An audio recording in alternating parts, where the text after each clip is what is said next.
大家好，我是小玉。今天才知道，原来穿针引线这么简单。我们日常生活中经常会遇到衣服开线，或者是床单被罩需要缝缝补补的时候，所以针线这类好搭档呢，自然就被派上用场。可说到这穿针引线，最大的问题就是2点：第一，针眼比较小；第二，在穿针的时候，这个线特别容易开叉。由于很多中老年人眼睛慢慢的老化了，而我们年轻人每天盯着电脑手机，眼睛的视力也越来越不好，所以很多人在穿针引线的时候呢，都会遇到不小的麻烦。今天我就教你几个小妙招，速度快又方便，而且呢也特别的好用。那下面就一起来了解一下吧。妙招1：盲人穿针法。这个方法是利用摩擦穿针法。首先，我们把线泥搭在手掌上面，可以放在手掌上的柔硬一点的位置，然后把针孔对准线泥，压在线上面。现在开始把针轻轻地压着，左右摩擦，可以看到自动穿过针孔了，特别快速且方便吧。而且这个方法针孔越小，穿针越快哦。再快速地给大家演示一遍，看清楚没有？就利用左右摩擦即可穿针，这样就不用眼睛死盯着针孔穿线了，特别适合眼神不好的人。妙招2：白纸穿针法。我们只需要一张薄薄的硬纸，一般孩子写作业、打草稿的纸张呢都可以。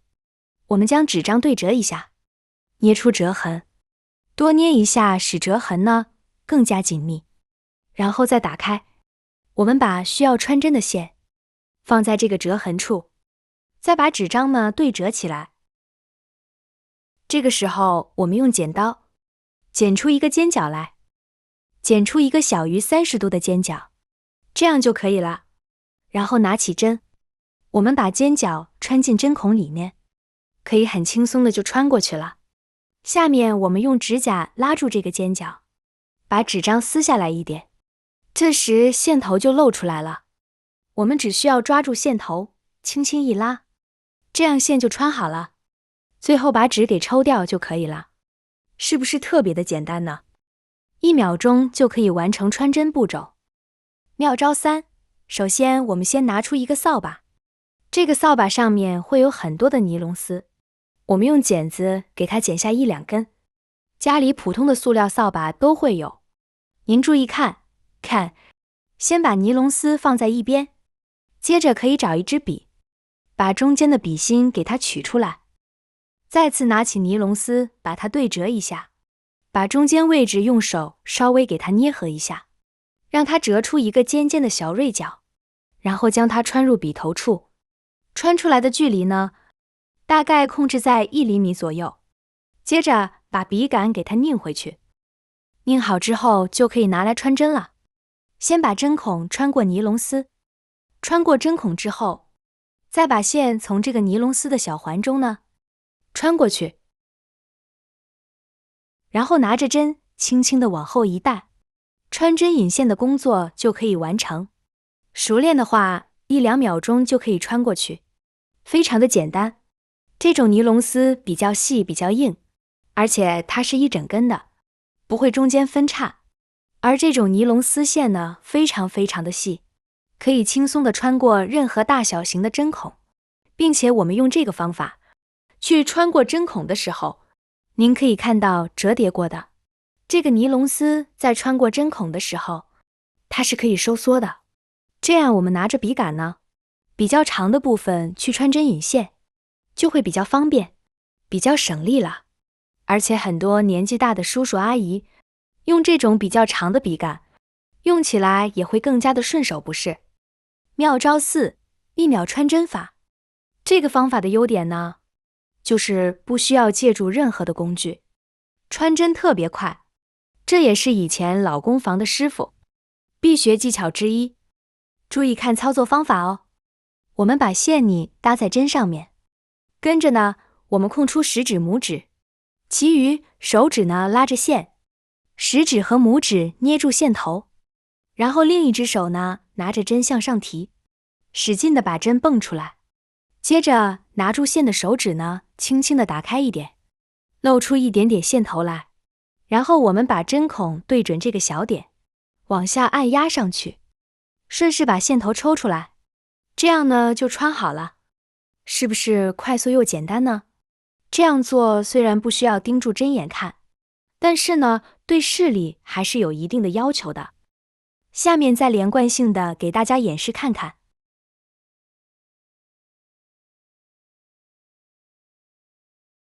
是不是很容易呢？妙招5：短线穿针法，也叫连续穿针法，只需要穿一次针，以后都不用再费力穿针了。平常我们在使用针线的时候呢，差不多已经用完了，那这个时候呢，我们就只需要保留剩下的短线，两手呢将2根线拉开放在桌面上，再将需要穿的针线放在这根短线的一头上面，然后呢另一只手拿住针头，再把短的线往上面一拉，往针尖上绕上3圈或者是4圈，然后抓紧另外一只手，抓住短线的另一头，慢慢的带出短线。这时候我们需要的一个新的针线就会穿过去了，就可以很轻松的将我们的线穿好了。是不是很简单呢？一次缝补工作只需要穿一次针就可以。没看清楚的朋友，我们再看一遍。新线搭旧线后，旧线绕针头3圈，另外一只手拉出旧线的一头，大家看一下，这样我们的针线很轻松的就被带到针眼里了。这样的穿针引线，是不是非常的简单方便呢？妙招6：我们还可以借助家里的牙刷来穿针。家里的牙刷上面呢，会有非常多细小的毛，而且这个牙刷的刷毛泥又细又软，上面的头还是尖的，所以我们在穿针引线的时候就非常好用。下面实际操作给大家看看。将牙刷放到桌子上，把需要穿针的线轻轻地放在上面，接着把针孔直接压在这个线上。您可以看到，线泥就直接从针孔这里穿过来了。跟着我们用手轻轻一拉针线就穿好了。这个方法简单轻松，只需要把牙刷呢放在桌上即可，而且也不用我们用手拿着，非常的方便。再演示给大家看一遍。这样做的原理就是，由于牙刷的刷毛泥又细又软且尖，它可以把这个线从中间针孔给它顶起来。这时候，我们只需要从中间把线呢拽出来，穿针引线的步骤呢就完成了，而且还不用我们用手拿着工具，更加的好用。中老年朋友可以试试这个方法哦。好了，以下这几种非常简单又特别实用的穿针引线的方法，就和您分享到这啦。您还知道什么穿针引线的好方法吗？欢迎评论区留言分享哦。以上方法不管针眼大小，通通实用，学会了绝对不亏。今天的视频内容就分享完了，如果您看了觉得对您有帮助的话，记得点赞、转发、分享哦。希望可以帮助到更多的朋友。